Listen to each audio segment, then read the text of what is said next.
The rain was falling softly, almost like a whisper, when I realized something was different at home. It wasn't just the silence. It was a heavy silence, one that seemed to be hiding something. The smell of fresh coffee mixed with the cake in the oven, but the air felt strange, as if even the objects in the room knew something I didn't.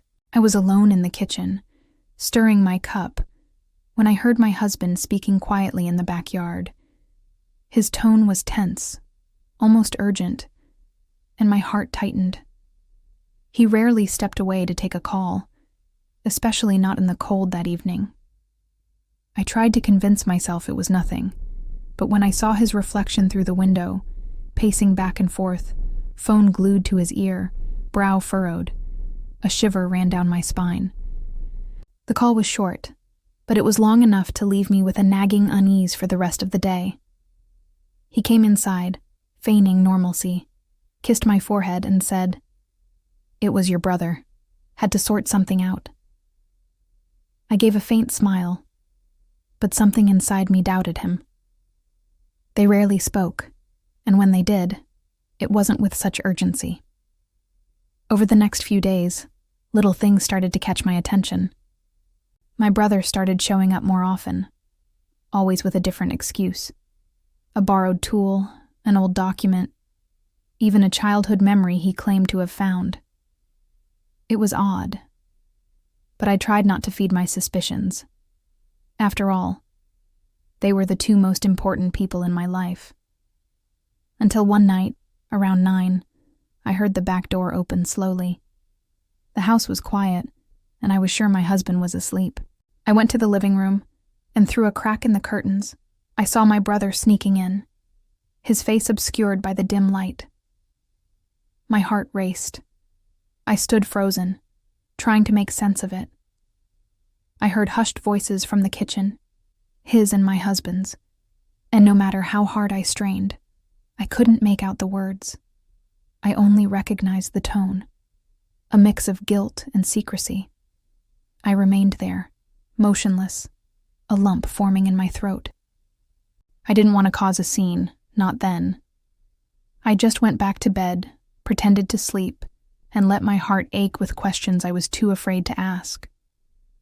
The next morning, everything seemed normal. They acted as if nothing had happened. But from that moment on, my life would never be the same. I spent the day trying to convince myself it was all in my head.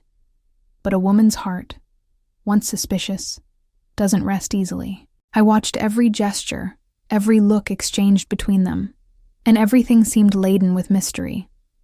Sometimes my husband would leave, saying he had to take care of work stuff, but he'd return with that same woody cologne my brother had always worn. It was impossible to miss.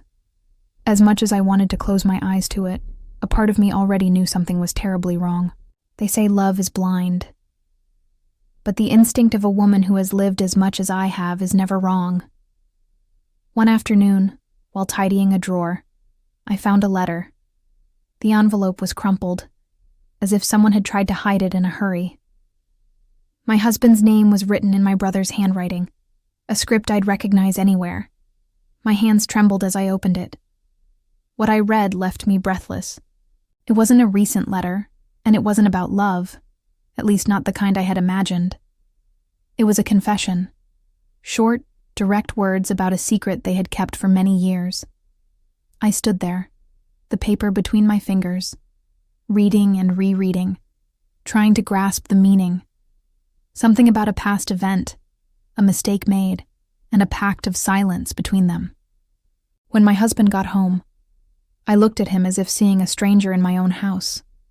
He noticed my gaze and asked, "Did something happen, love?" I replied with a cold smile. "Nothing much. Just been thinking about life."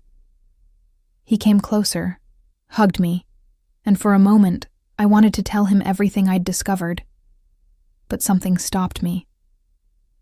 That night, I dreamed of the past. I remembered the day my father passed away and how my brother had distanced himself from the family soon after. I remembered old arguments, things that never made sense. I woke up before dawn, feeling that the letter was just the beginning. I decided that if there was a secret, I would uncover it myself, and I would do it without losing my dignity. The next morning, I made coffee and, feigning nonchalance, left the letter on the table next to his cup. I wanted to see his reaction.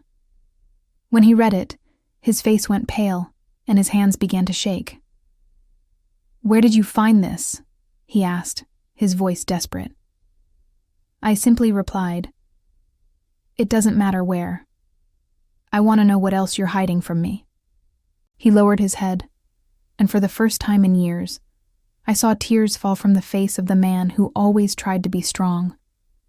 That's when he told me something that would change everything I thought I knew about my own family. He took a moment to find his words. Sitting at the table, his gaze lost, he whispered, "I should have told you a long time ago." A chill ran down my spine, but I stayed silent. He took a deep breath, ran his hands through his hair, and continued, "What happened between me and your brother isn't what you're thinking. There's something that's been hidden for all these years. Something he made me promise never to reveal." My mind was spinning. Everything I had feared was about to be said. He stood up, walked to the window, and without looking at me began to tell the story. He said that many years ago, before we were married, my brother had gotten into serious trouble. An accident, a mistake that nearly destroyed someone's life. And it was my husband who helped him escape the consequences by taking part of the blame. I did it because I knew if he went to jail, your mother wouldn't have been able to handle it. He begged me, crying. I swore I would keep the secret. For you, for him, for all of us. My heart pounded in my chest. I didn't know what to think. "So, all this time, you were just hiding the past?" I asked, trying to hold back tears. He nodded, his head bowed. "Yes, but it started to suffocate me, and your brother is afraid it will all come out. That's why he's been around so much lately." I felt a mix of anger, relief, and confusion. Part of me wanted to scream. Another wanted to hug him and say that the lies were enough. At that moment, I heard footsteps in the hall. It was my brother, walking in without knocking, his face pale, and his eyes welled up. "So you told her," he murmured. The silence that followed felt like it weighed a ton. He looked at me and with a choked voice said, "I didn't want to.